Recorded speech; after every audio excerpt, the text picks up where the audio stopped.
Welcome to another episode of Exploring the Vintage NFT Space podcast with Zero G. Today I have with me uh, OG Rare Pepe artist.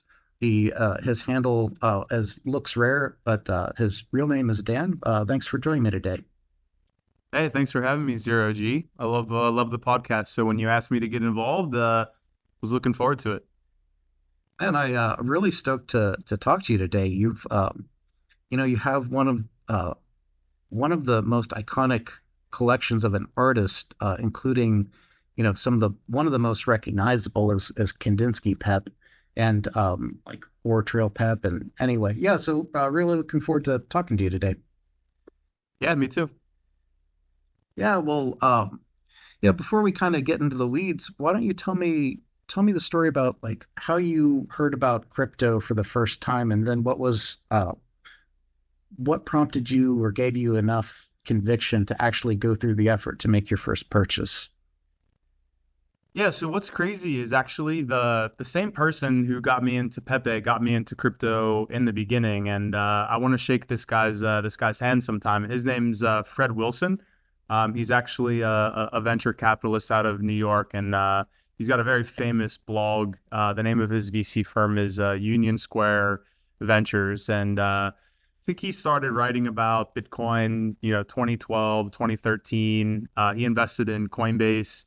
And so, he originally got me interested in crypto, helped me, through his writings, feel confident enough to make my first purchase on Coinbase. Coinbase did such a great job onboarding people. You didn't have to worry about private keys. You could hook up your bank account, and they made it super easy. And so I followed this guy's blog religiously for a couple of years before that. And so when he started mentioning crypto and money on the internet, I put a small amount of money in, and just that's when it started. Watching the price every day, and I think it's gone on for 10 years.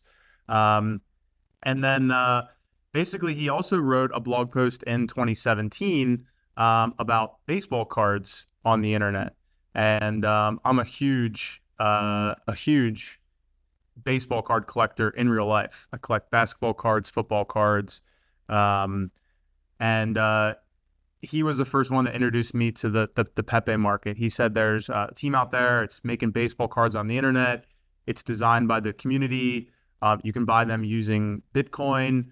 And that's when I started. I joined the Pepe Telegram group.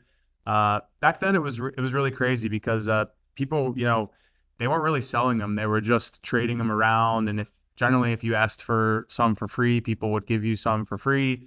Um, and that's when I started getting involved. I never intended to make my own. We'll get into that in a second. But his blog post got me involved. I love baseball cards, and this was like collecting on the internet.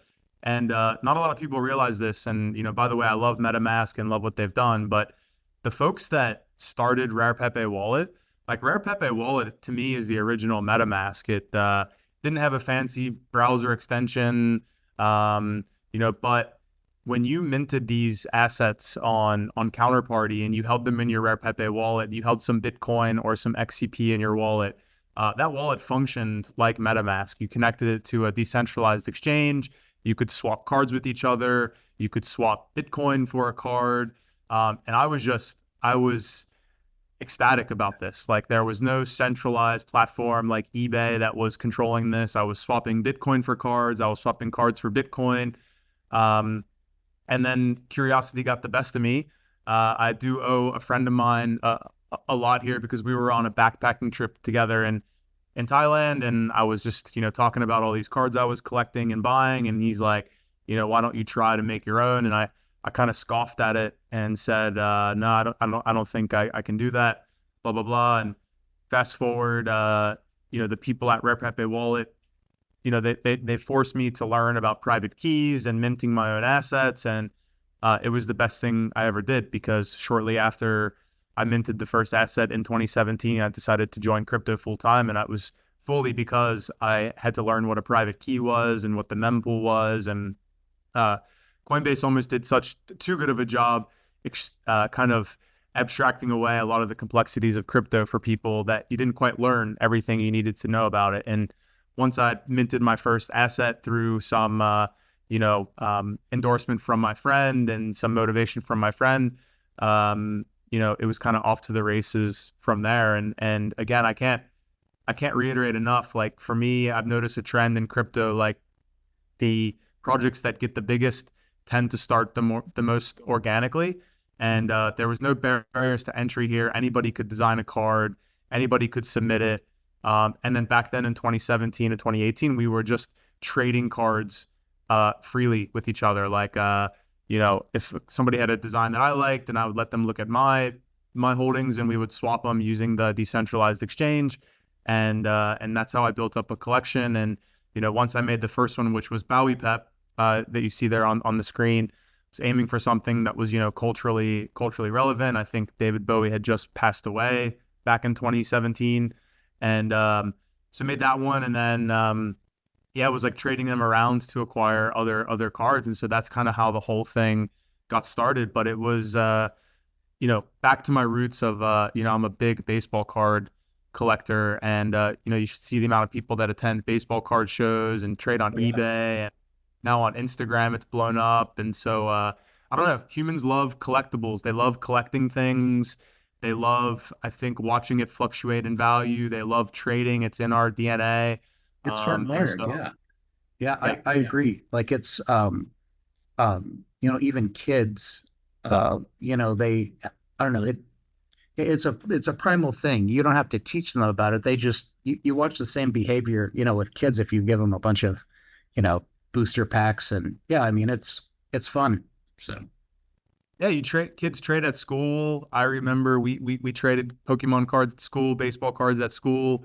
And like they always say, I just wish I would have known today what some of those cards from the late 90s and early 2000s are worth, because we probably would have handled them a little bit differently. So it's kind of funny. Crypto's the same problem, but from a different angle. Your cards in your collections can't get damaged, but if you lose your private key, or somebody hacks you, you can still kind of lose the value of your collectibles. I mean, there's a lot to unpack there. I mean, first off, congrats for finding a way to make it full time in crypto.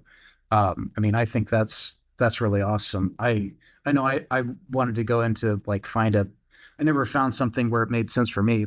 That was always an aspiration for me. So, congrats on just being a part of the space. And I mean, it wasn't sexy back then to normies, to do that at the time. So, I think that's really rad.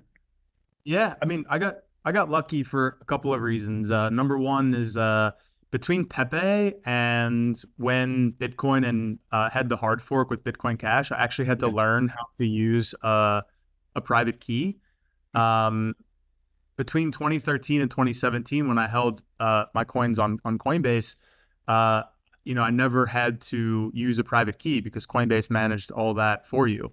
Um, but once I had to, buy a ledger, set up an Electrum wallet, split my private keys, write the messages myself, your palms are sweaty, watch it in the mempool, understand what a block explorer is.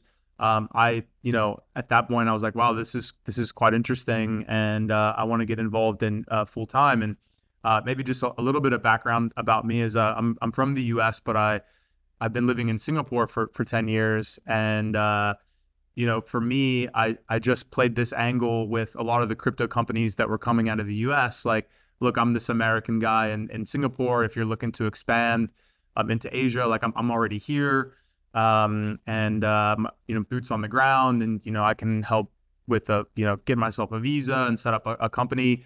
And so that was kind of my first route into crypto. And so I got pretty lucky just that the industry was growing, and firms were looking to expand into Asia. And then, it's all back to Pepe. I think, with me having to learn about the private keys and how they work, and signing messages and watching them mempool, I was able to speak intelligently throughout the interview process. So, Pepe was a big component of me even breaking into the industry.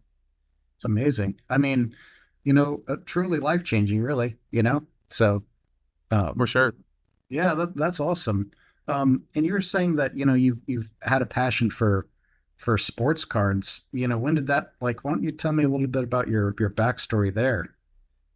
Yeah, I think that one, my dad gave me and my brother his card collection when I think he like found it at his mom's house, my grandma's house, and we went through them. And I think he just looked up, baseball card shops in the area and started taking us there when we were pretty young.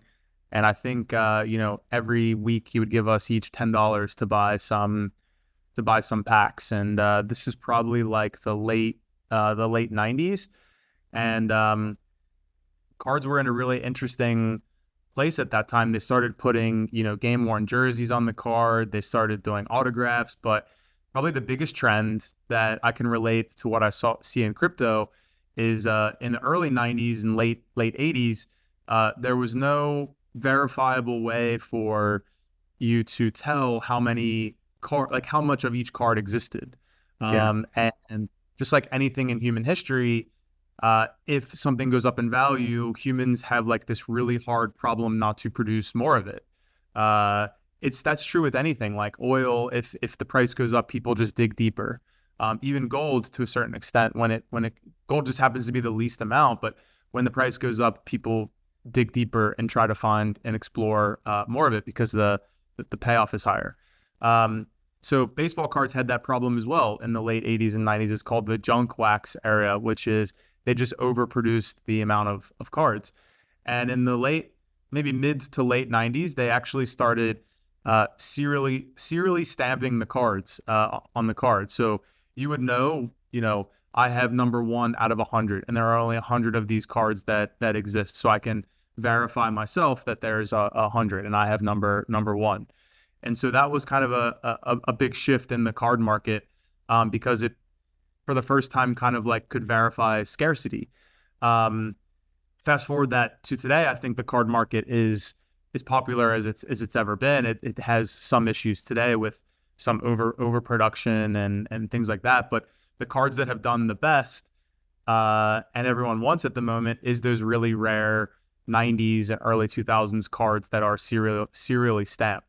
Oh, really? And so, yeah, so like, the popular players, Ken Griffey Jr., Michael Jordan, Kobe Bryant, these cards that are serially stamped have done the best and have the highest value at the moment. And so, anyway, yeah, so that's how I got into cards. And like, that's just been a passion of mine. I still, even today, I browse eBay quite a bit. There's a few really good auction houses that have cards once a week, and then once a month they have a big popular auction. And then it's kept the passion to this day. And now I'm also looking across the NFT spectrum for collectibles there as well. And so as you can see, my vintage Pepe, that was the inspiration from me in the card market, because that card is based on the Honus Wagner card, which at the moment is still the highest selling baseball card in history. Oh, awesome. Yeah, I didn't know about the serial numbers on the cards back then. So I mean, and forgive me for sounding naive, but they never cheated on that. Like they never actually like for example, would print 200 and all have like one of 100s, two of 100s. Like they never got caught doing that. They actually played nice with that. It's actually really funny that you asked that, because I hinted at that there are problems in the current card market, and Uh-huh. I don't think they ever cheated, but what they did was they started inflating in different ways. So back in the 90s, 2000s, they would have, like a gold parallel and a silver parallel, and that was it. And they would serial stamp the silver out of 100 and serial stamp the gold out of 50. And now what they do is they almost have every color of the rainbow. So they have a purple variation, a blue variation, a red variation, a gold, and all of those are out of 100. And so they still serial stamp them. They've never cheated, but what they've done is they've found different ways to inflate the supply, and that's through these variations. So that again is probably why the ones from the 90s and the 2000s are worth a lot of money, is because A, it was hard to keep them in good condition for 25 years. but also because there were less variations when those cards were produced. And so, that's the good thing about NFTs. The blockchain doesn't lie, and there's much more people watching over it and checking it. The one other thing I'll mention about cards that I really, really like, and unfortunately this has kind of changed in the current market as well, is that back in the late 90s, early 2000s, it was like the card market was like truly democratized. Like packs would cost $3 and you could get like, a $20,000 to $50,000 card out of these packs. Fast forward to today, some of those ones are worth hundreds of thousands of dollars, like Michael Jordan autographs, Kobe Bryant, rookie cards. So that was also an interesting aspect of the card market to me, was that it was a truly democratized market. There was no, you couldn't, if you're the richest person, you couldn't just buy the most expensive card because it had to come out of the pack first, and you had to open all the packs first. All the packs cost the same amount of money, and it was quite low back in the late 90s, early 2000s. Interesting. So is that not the case today? It's gotten a bit out of hand today. I Packs know when I know, like, I don't follow sports cards. I think it's cool, but I haven't followed it. I just have seen tangentially, like from the distance. I don't follow Magic the Gathering closely, but I've just seen like online, I've seen them talking about how they've basically gone with a weird bifurcated market where they have like what you're kind of talking about, the classic booster packs. And then they have these like crazy expensive packs that have like are the only way to get certain cards where but you're like kids can't afford to drop $1,000 on a collector's edition box or something. I mean, I don't know. It's that's kind of mess. you understand the card, like the baseball card market, then it's exactly the same. Oh, good. So it can roll up to Target and maybe find a couple blaster boxes, is what they're referred to in the card market. But if you want the good stuff, I mean, the boxes range now. There's a $12,000 box that you can buy in basketball and football. It costs Brand new? $12,000, get like 12 cards. Oh, brand Um, new? yeah, so it's sealed. You don't even know what's inside. Wow, But I would say that's like, incredible. yeah, but I would say like even your entry level box at the moment is between 350 and $450. And back in 2003, there was one product that came out that was $700, and people thought the card market was over. Like that was too expensive. But as long as I can remember, when I was younger buying packs, the packs ranged from $2.99 up to like the most expensive was like $6.99.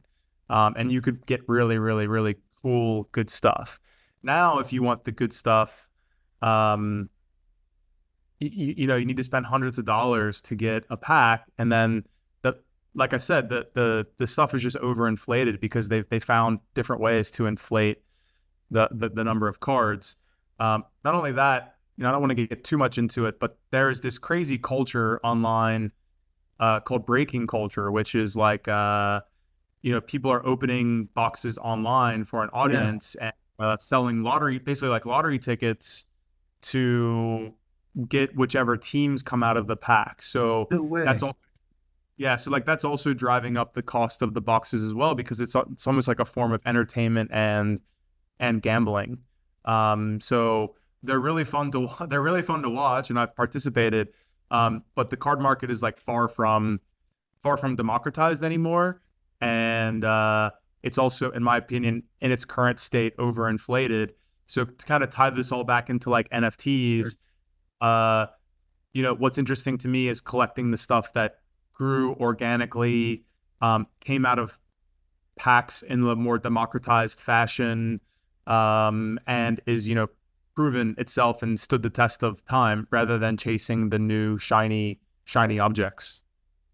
Yeah, for sure. I mean, and I didn't mean to drag you on too longer than you wanted. I just think it's I've kind of been fascinated from the sidelines of like the sports card and trading card markets just because there is such a um like a strong similarity between like rare Pepes and some other NFTs and how again, they all have their own supply and their own dynamics. And I don't know, Oh it's yeah. an interesting, just they're interesting markets to study.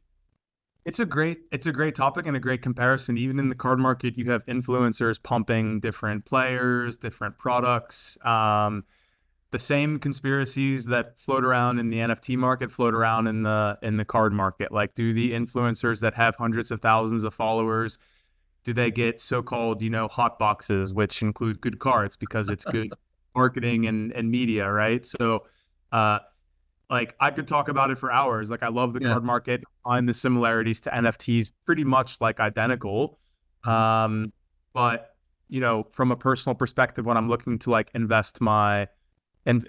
invest my money and buy things, I think it's smartest to look at things that grew organically. Distribution was democratized, and maybe it's 4 or 5 years past like the genesis and not being pumped by influencers or whatever, and it just came out like last week, because then you're going to find yourself like in a precarious situation.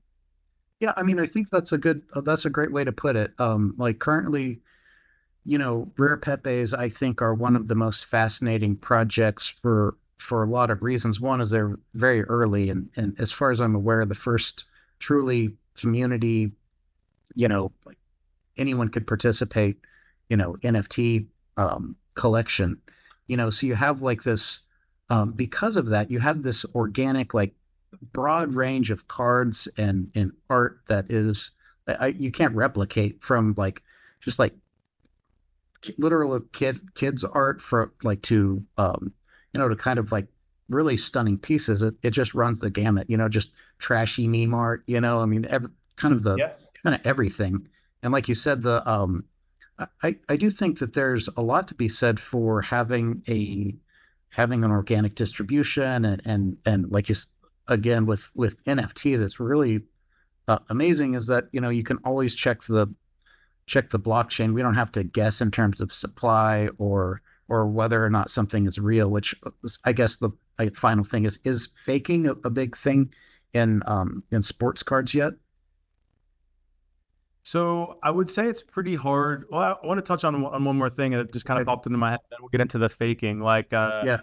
I agree more on like the Pepe thing. It happened organically. The distribution was, organic.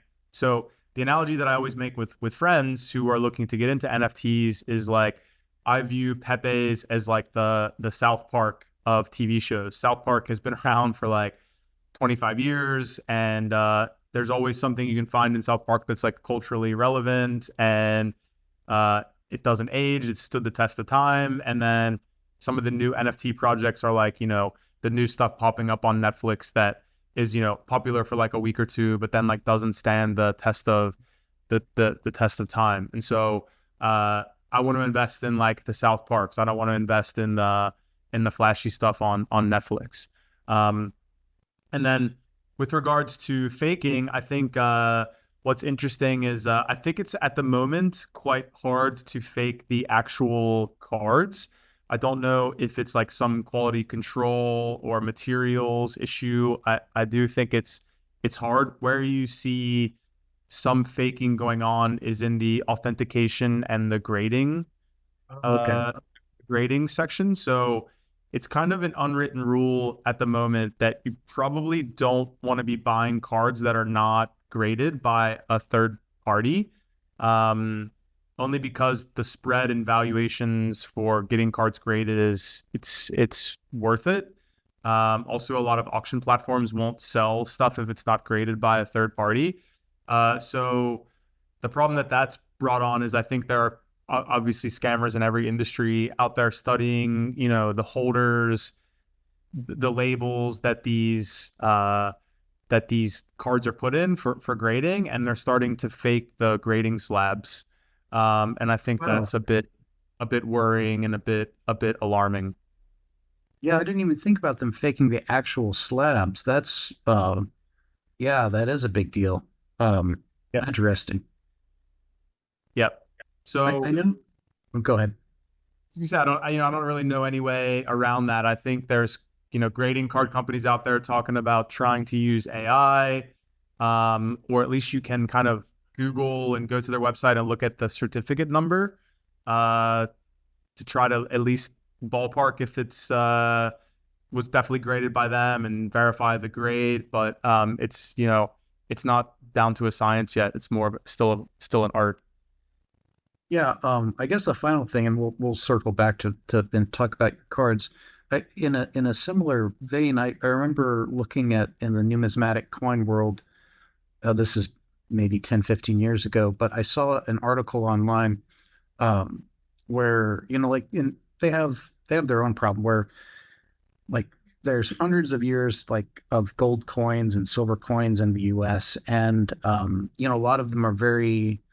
It's just like the sports cards and Pepe's in the sense that scarcity is a major factor in the value.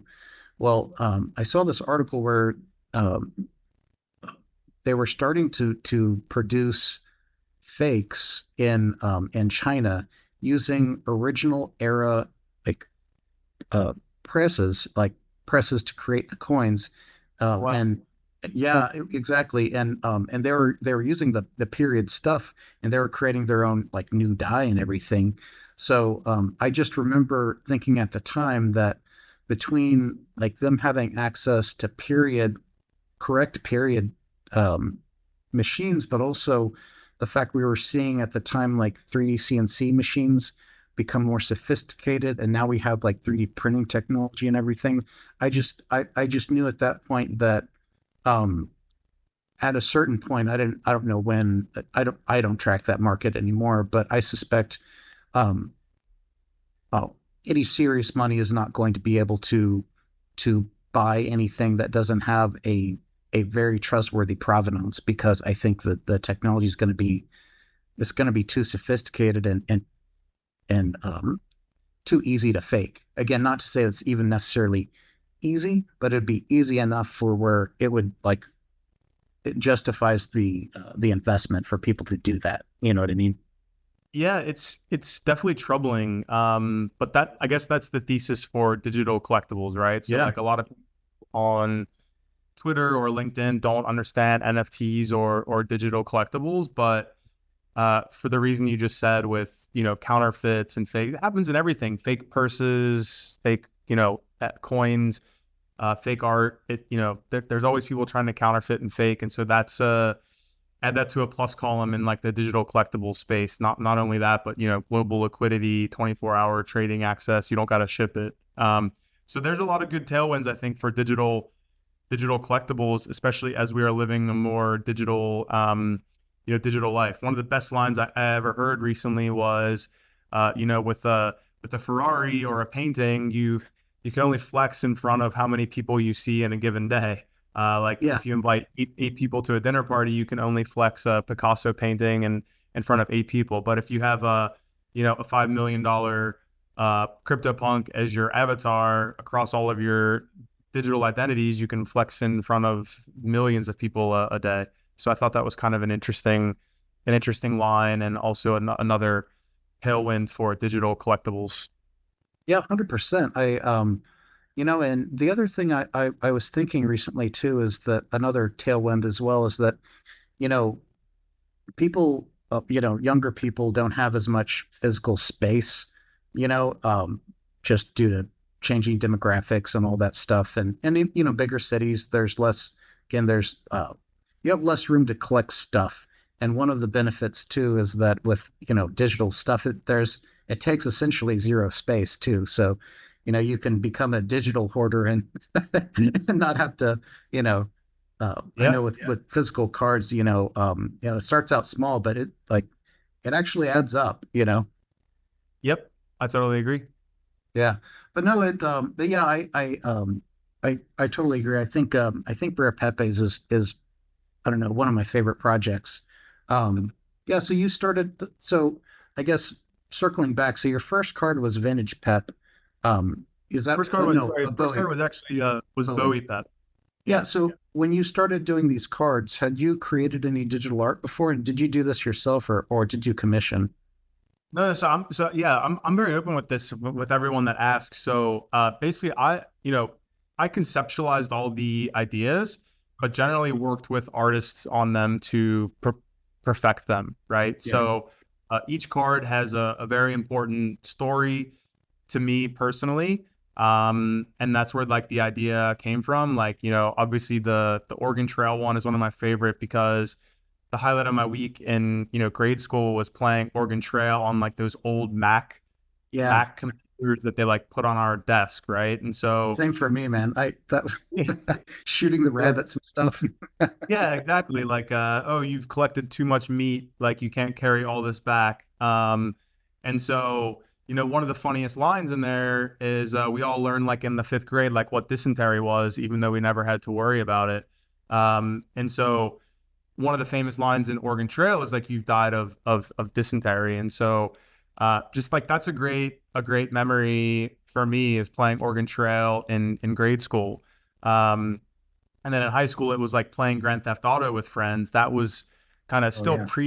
pre before you could play online. So it was, obviously you inviting like your neighborhood friends over to come. And so each one of these has an important story for me. My other like my honestly my I think Vintage Pep is probably my favorite one, but the other one that I really really like is Pep Mania. Uh-huh. That's basically, everyone calls Bitcoin a tulip.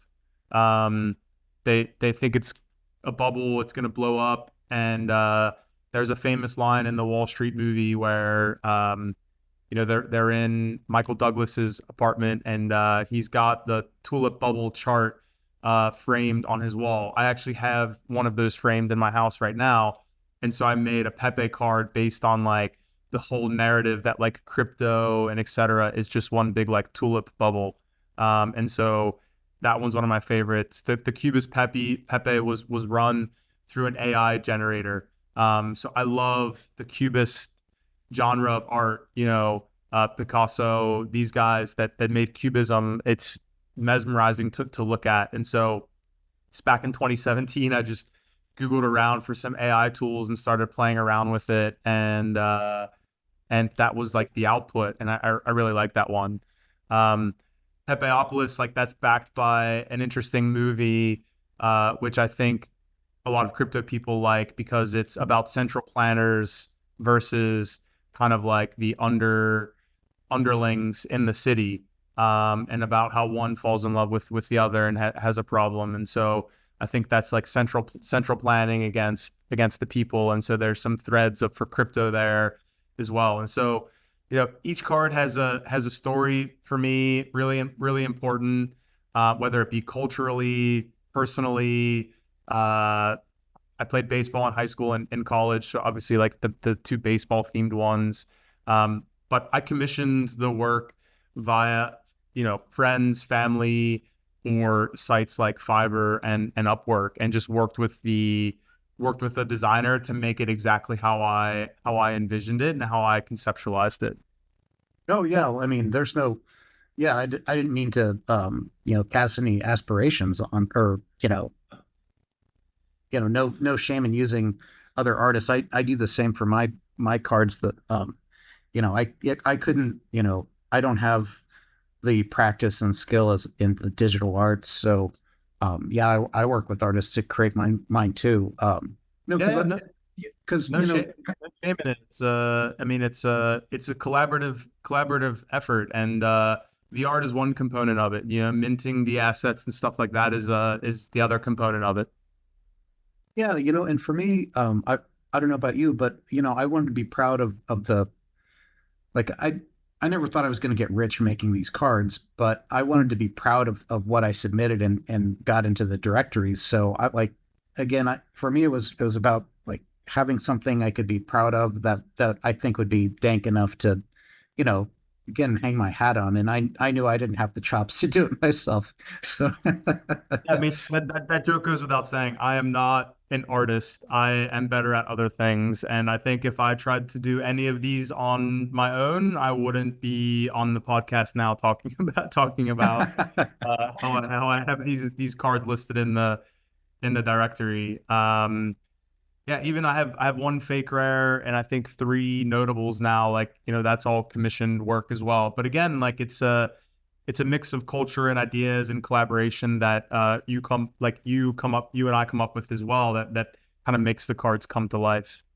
yeah, I mean, at least for me, I think I think the hardest part is actually the idea, right? Like, there's a million different ways to kind of, I guess, toy around with it or execute it, but really it comes down to the I guess the inspiration, right? So yeah, 100%. I mean, um, yeah, I think it's a fun process to also see what the and like you said, it's collaborative, like seeing what the other artists come up with as an idea too, based on what your vision is. And sometimes it actually comes out better than either one person working alone. Totally agree. I mean, Kandinsky Pep is probably the best example of that. Like, that is a real painting done by Vasily Kandinsky. Looks exactly like that, but the way I worked with the artist and the designer, like they came up with the idea to integrate the eyes into the circles. I think it's beautiful, and I'm completely completely fine to admit I would never be able to do that with any sort of like online art tool or anything like that. Yeah, 100%. I actually got one of those recently, and it's one of to me it's one of Oh, the nice. standout.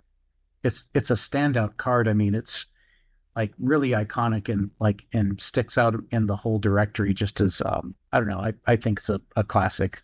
So I that's definitely a an amazing card to have as part of your you know your repertoire. Yeah, congrats on getting one. Those were those were pretty popular in the Pepe Bull Run in 2021, and it's kind of floated into that group, which is based on real artwork. Like there's the Mona Lisa Pepe, and then Zed, who's a friend of mine now. Again, another thing we don't talk about Pepe's a lot is I've been talking to Zed for like 7 years now. It's a random guy in France and a dude in Singapore sitting here talking about Pepe's and art and all this stuff. And we've traded a lot of cards together. And he's got the Pepe Pollock, which is like I think one of the most amazing cards. And so there's a group that's based on real art, and those seem to be considered the Pepe classics and fan favorites. And yeah, I think they're really cool. He's a great guy and an amazing artist.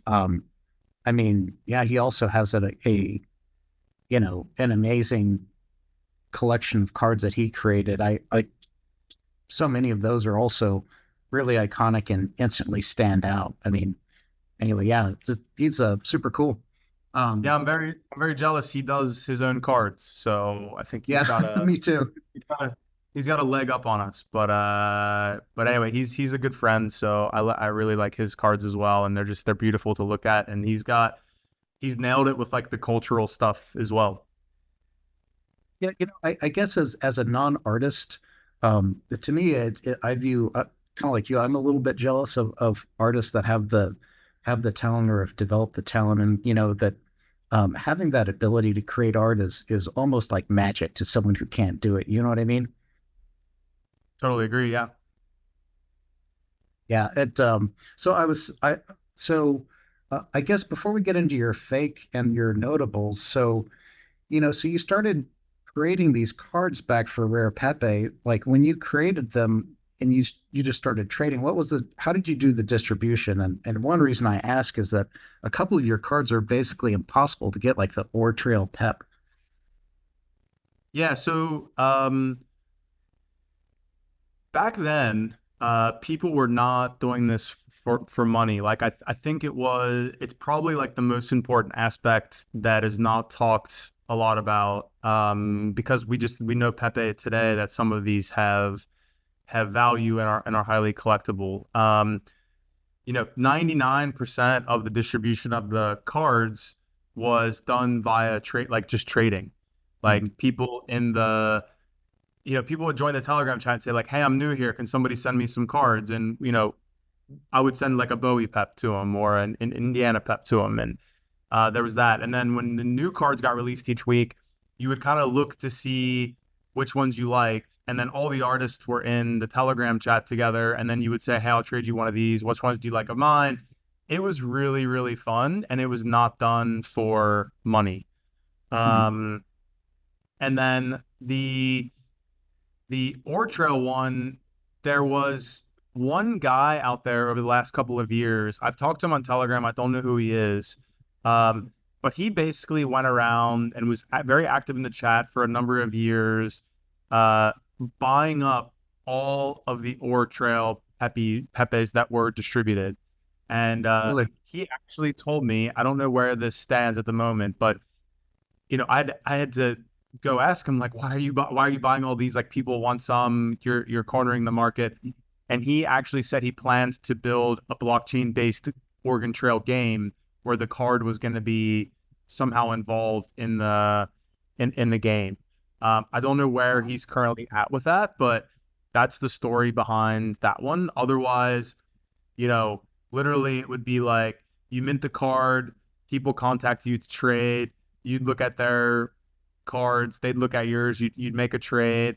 Occasionally you would throw some up on like the dispenser, but like back then the cards were going like $1 or $2, right? So you would Yeah. sell a couple for $5. That would help, get you some gas fees for buying some other cards that you liked if the artist wasn't in the chat. So the distribution was like completely organic. There was no like gas bidding wars that you see today to get the cards. They were not, you didn't like IPO them and sell them and make any money. You literally just minted them, and it cost you like $30 to mint. Maybe you had to buy some XCP, you had to burn some Pepe cash. You could mint it, you got all the cards in your wallet, and then by the way, there's probably like 5 or 6 of my designs that weren't accepted. Okay. And Really? so all those still exist on, the X chain, and the distribution was completely organic back then because people were not doing it for money. Yeah, that's cool. And that's a funny story with ORTRAILPEPE because for you know I've been kind of I guess a neurotic collector for rare Pepes for 2 3 years now.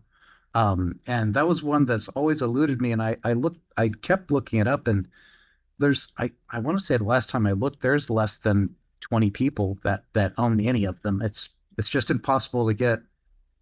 I think the guy might own like 140 out of 150 alone. I Jeez. only have left. And of course, I'll never take my balance to zero. So I'm not Yeah. even sure if those are actually like free floating available. And it's definitely something, yeah, to watch. And I think that was the biggest learnings. And when Pepe prices started going crazy was you need to manage like you need to manage if you're going to buy and spend your hard-earned money on this to make money. Like obviously if you're collecting, it's something different, you're doing it for different reasons, but you need to manage like the distribution, like look at the distribution on chain and stuff like that. And you know my, probably like my favorite Pepe card is like the Basquiat, but there was Yeah. like one guy that was 130, and like that card got to $100,000 at one point, and per card. But the guy,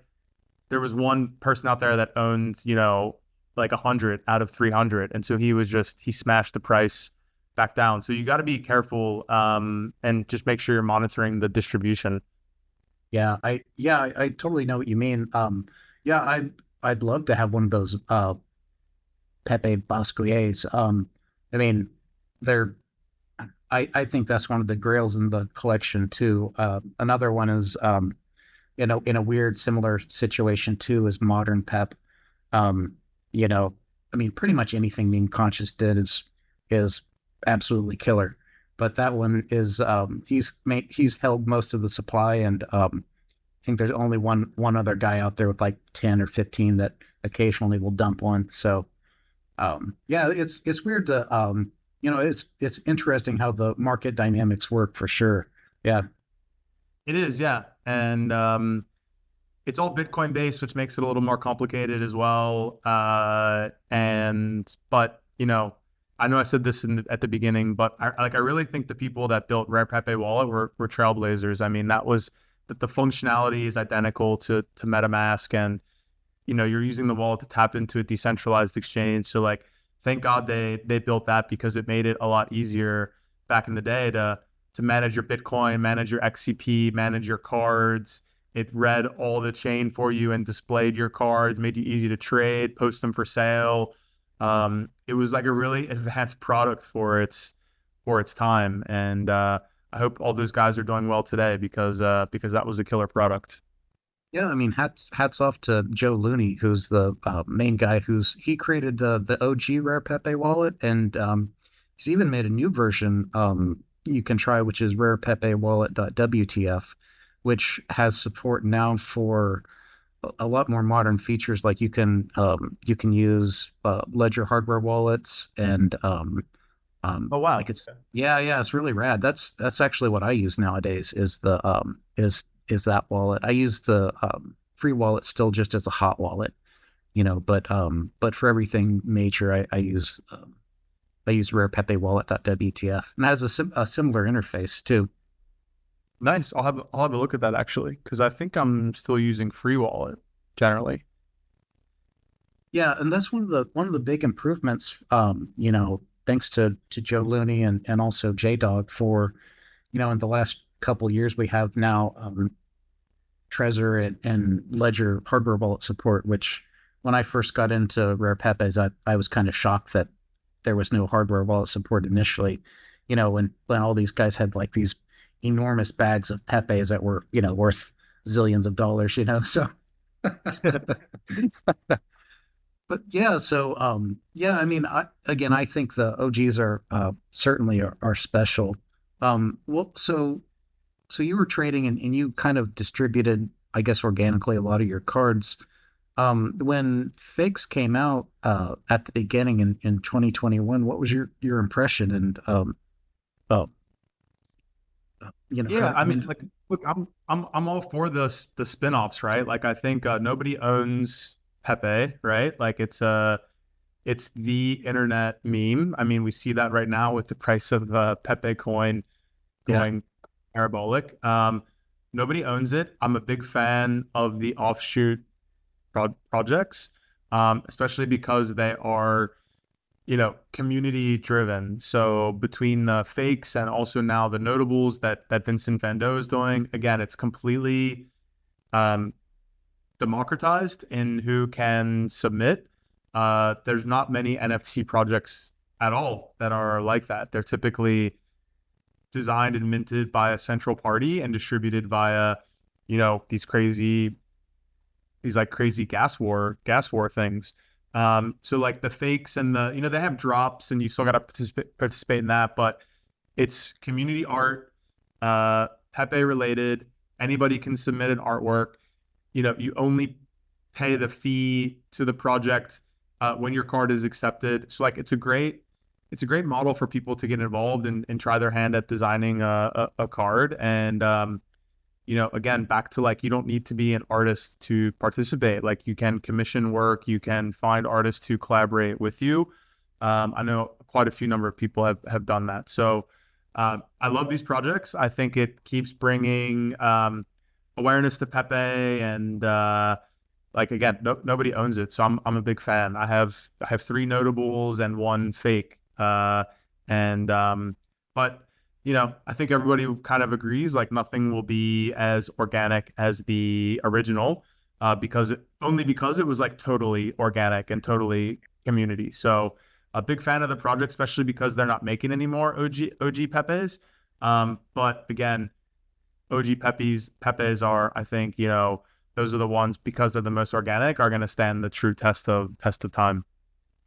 I'm with you. I also think all of these modern projects are spinoffs are really cool. You have a incredible art being dropped on both on fakes and notables and danks. I mean, and even some of the other collections like Rare Cocos and Wojak Way and whatnot. I mean, there's just it you can really get blown away with what some of these artists are dropping. I mean, I don't know, it's incredible and it's incredible to see. So yeah, I think it's a lot of fun. You know, Yeah, it also just keeps the collecting going, right? Like I yeah, love there's an artist that I absolutely love. Because he does sports card. His name's T Wade. I don't know if you've seen any of yeah. those. Oh, Yeah, he does awesome sports card related one. I don't know if you've had him on the podcast. Like I would recommend trying to get him on. I'd love to listen to him talk, but he does only sports card related ones, and he's done some really, really good ones. And he's ventured off into stamps, and he makes these like really cool pixelated Bitcoin stamps based on sports cards. Like he's a really interesting artist, and I collect a bunch of his stuff. And he's got a lot of fakes and notables, and it's pretty cool. Yeah, he's an incredible artist too. I don't have any of his main cards yet. I want to get them because they're super cool. I do have that Michael Jordan stamp that he made, which Yeah, again, I love that one. I know, right? Isn't that cool? I don't know, Hey, it's incredible to see the talent out there. yeah, the Michael Jordan one is also he's done like a Pele one. I think I bought all those drops that he was doing. I think he's really talented because stamps are not easy to do. I tried to do some stamps and I couldn't quite get the pixelation to Yeah. work because it needs to be quite small. So he's really nailed it on those, and not financial advice, but like I think those have the potential to be worth a lot of money because they're early stamps. They're based on stuff in the real world that has real value, and they're just flat out cool. Yeah, one thing I've been kind of surprised at is how stamps really haven't gotten as like a lot of attention while ordinals have kind of stolen the limelight. I guess one of the only things I did that was I'd consider kind of an original art is I did I don't know, one of the sub 1000 stamps. I created a one of one based on I photoshopped I took a screen capture from Castlevania, and then I used one of the Bitcoin logos, and I kind of I photoshopped in the Bitcoin logo, and then I copied the actual you know pixelated cloud and put it on top of that. And I paid like, gosh, I think I paid like $300 or $400 to mint that because it was so large, Yeah. at the time for I for think I stamps. lost. I think I lost about $900 trying to do three stamps, and then I gave up because like the pixelation just wasn't working. So the people that make cool stamps, I give them a lot of credit. And I've read the debates online. I don't have like a strong opinion, but it does seem to me like there is this crazy risk that ordinals could be, effectively like erased from the chain, whereas stamps are like written into the chain. So um, it's interesting to me to read the debates online, and I'll try to form an opinion. But it is interesting reading about the differences between the two. Yeah, I think it's cool, and I don't think it has to be like an either or thing if you're a collector too. But yeah, I mean, in terms of being more permanent, I think the stamps are definitely safer on that front. But yeah, I mean, and like you said, there's incredible artists that are like one guy who's also really I kind of mastered that pixelated format too is Viva La Vandal. He's been putting out some bangers too. It's incredible. I can't keep up with all of what the artists are putting out, but yeah, it's fun to see. Yeah, it's awesome time to be a collector because I think the motivation for the artist is there because the distribution and the payment, and there's no escrow required when you're using a blockchain. I mean, the blockchain is in effect kind of acts as an escrow. So I think it's a great time to be a collector because people are really motivated to put good stuff out because it's completely like the business model of art's been completely annihilated because there's no like gatekeepers anymore through, like the galleries and the auction houses. Like you can just, if you have a following on Twitter or someone that has a big following on Twitter sees your artwork, like your life can change overnight. Yeah, 100%. And it really changed, not just allowing the artist to sell directly, but the fact that they can, you see some of them. I think a common practice is, they'll distribute X amount, like 50% or something initially, and then they just hold on to the rest. Where, for whenever this stuff takes off, they have kind of like their own little supply to, to make more sizable money in the future. When I think it's I guess the other thing I forgot to mention when we were talking about like why rare pepes are another reason why they're like so much more relevant and significant than just a random modern um, NFT drop is that, you know, another aspect is that rare pepes were capturing kind of the crypto culture and the zeitgeist of the time, right? And I think that's I think I've been thinking about it recently. I think crypto culture is going to be much more appreciated in the future as this continues to blow up and become more mainstream. And I think the early crypto culture is going to be akin to hipsters nowadays trying to pretend like they were always down for like the jazz scene whenever beatniks were kind of looked down on and was kind of like relatively underground. You know what I mean? So Yep. Yeah, for sure. I think we're still early, as they say, right? Like that's what I think, because it's yeah, still. yeah, and not in a and not in a and not in an ironic or a mean way. I had to kick myself the other day, a couple of weeks ago, and it hit me again. Is that it's easy to get frustrated and some of the things that come and go in crypto, but yeah, in the big picture, I still believe that we're still early. So I'm looking forward to seeing you know seeing what comes next too. For sure. I think the marketplaces are built. Stable coins are allow for easy purchase. I think maybe maybe like the last thing. I mean, there's always going to be something to figure out, but maybe the last thing to figure out. And I know a lot of people are working on it. My background's like actually in wallets as well, but I still think there is the killer wallet hasn't been fully designed yet for the person Yeah. that wants to collect digital art but doesn't really want to worry about losing their private key,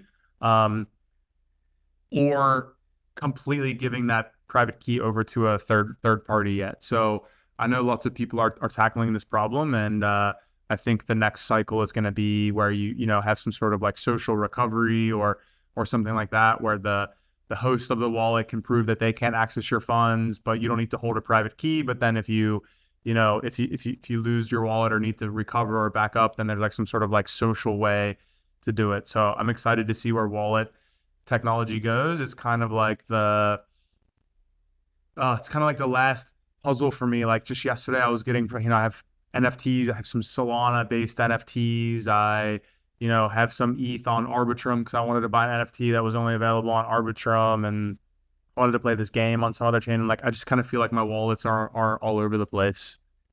Yeah, I agree. I do think that we've got some room to improve on like and I don't think it's hard to imagine, some big improvements, but like as an example, using one of the more smart contract based chains, like even just doing signatures, I think having some sort of standardization or way to display it where, you know, half the time it doesn't really display anything meaningful to where, again, I understand why some people get rugged. I think people, for the time being, the only safe option, the safe mindset is to not sign anything you don't absolutely understand. And right now, even for someone who's pretty advanced, a lot of times, like, I don't know, it's really hard to tell, what the hell you're signing, so I agree. Like there's people that have been in crypto a long time that are still getting like rugged in weird ways. yeah. So I think there's some work still to be done, and I know a lot of people are working on it, so it'll come. I don't even think it's outside the realm of possibility where, even having like a DNS poisoning attack or something where you have a decent amount of users get pointed to the wrong OpenSea and get mass drained or something because, I don't know. Yeah, I do think that there's, um, if there was some sort of standardization and like consensus on how to improve and standardize that type of thing, I think that would play a big part, Totally agree. It would make me feel like holding all these NFTs just a bit more secure, because that's the biggest downfall of digital collectibles, is that they can be lost. Just like if you have a real collectible in life, if you drop it and break it can become worthless pretty fast. Yeah, 100%. Yeah, and then that's part of the story too with these rare pepes. I mean, you're talking about someone hoarding all the Oregon Trail pepes. Yeah. You have people that lose their wallets, or some people burn supply and all sorts of stuff. So, yeah, there's I think a decent amount of the supply for a lot of cards have been lost due to just like you said at the time, these cards weren't really worth anything monetarily, so people didn't like always back up the seed phrase, and if their computer crashes or something, then that's it. It's gone forever. Yep. I think that happened a lot. Again, I mean, I've said it 5 times, but back then we weren't doing this for money. Like the cards were not worth anything. We were just trading them. It was more for art and culture. And who knows what people did with the keys or where they're at. I mean, this was 7 years ago now. So, yeah, the wallets need better user experience and long-term planning rather than just like write these 16 words down and save them. Yeah, I mean, you're working. I don't I don't know what it's going to look like in the future, but yeah, I think we'll have. I think there's room for innovation. I don't know what that'll look like. I don't know if you even have an idea of what you would like it to look like, but yeah, I think. Sure. I don't know. It's very yeah, I don't think it's optimal. It's very scary for especially someone you're trying to onboard to basically tell them that, hey, if you ever forget these 16 words, everything's gone.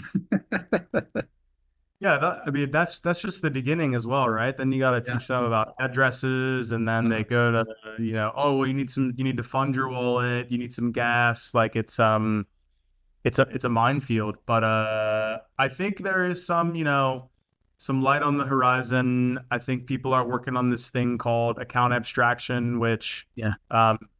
which helps, and then you can basically also wallets are starting to do things like fund various gas fees on different chains via a credit card or via just holding stable coins in the wallet.